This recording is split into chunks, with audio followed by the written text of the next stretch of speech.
आप और मैं हूं आपके साथ प्रज्ञा सिंह।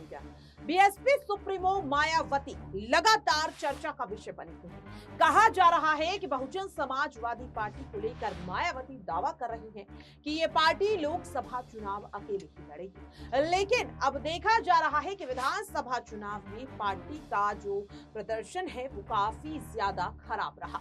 लेकिन अपने 68वें जन्मदिन पर मायावती कहती हुई नजर आती है कि पार्टी और ज्यादा मजबूत हुई है। कार्यकर्ताओं में जोश भरने की कोशिश मायावती द्वारा की जाती है, लेकिन सच्चाई तो राजस्थान में बीएसपी कार्यकर्ताओं के प्रदर्शन के बाद सामने आ गई। अब ऐसे में लगातार सवाल ये बन रहा है कि क्या जानबूझकर मायावती इस सच्चाई को छुपा रही हैं ताकि लोकसभा चुनाव में वो इंडिया गठबंधन के सामने मजबूती के साथ खड़ी रहें, या फिर ये उनकी रणनीति है कि इंडिया गठबंधन के तमाम विपक्षी दल उनके पास आए और उन्हें प्रधानमंत्री बनाने के लिए प्रस्ताव रखें। क्योंकि मायावती के अगर विधानसभा चुनाव में पार्टी की परफॉर्मेंस को देखा जाए तो वो काफी ज्यादा यहाँ पर गिरती हुई नजर आई, लेकिन मायावती बार बार दावा कर रही है कि वो अभी भी पार्टी के साथ बरकरार है मजबूती से। यहाँ पर देखा गया कि मायावती ने अपने उत्तराधिकारी के तौर पर अपने भतीजे आकाश आनंद को आगे कर दिया, लेकिन आपको बता दें कि पार्टी के कई नेता और कार्यकर्ता इस फैसले से नाखुश नजर आ रहे हैं। वहीं दूसरी ओर आकाश आनंद पर हमलावर होते हुए एएसपी संस्थापक चंद्रशेखर आजाद उर्फ रावण भी नजर आ रहे।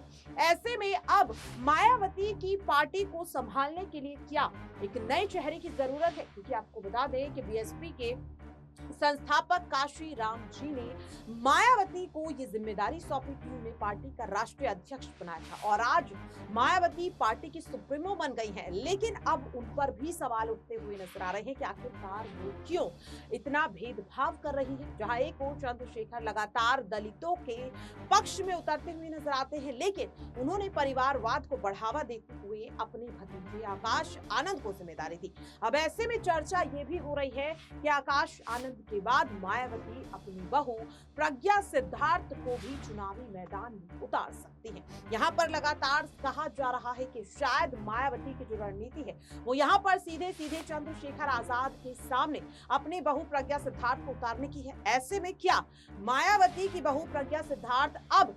नगीना सीट से लोकसभा चुनाव लड़ते हुए नजर आएंगे, क्योंकि हाल ही में चंद्रशेखर आजाद ने इस बात का ऐलान किया कि वे नगीना सीट से लोकसभा चुनाव लड़ने जा रहे हैं। हालांकि ये सिर्फ और सिर्फ कयास हैं जो लगातार राजनीतिक गलियारों में लगाए जा रहे हैं, लेकिन हमेशा ऐसा देखा गया है कि राजनीति में परिवार से नए चेहरों को आगे किया गया है।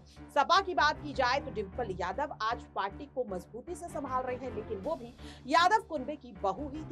तो क्या ऐसे में अब मायावती भी अपनी बहू को राजनीति में उतारती हुई नजर आएंगी ताकि जनता के बीच एक सिंपैथी कार्ड खेल सके और बहू को समर्थन मिलेगा, तो जाहिर तौर पर फायदा मायावती को होगा। इस पूरी रिपोर्ट को लेकर क्या सोचते हैं आप, कमेंट बॉक्स में शेयर करें। फिलहाल के लिए मुझे दीजिए इजाजत, नमस्कार।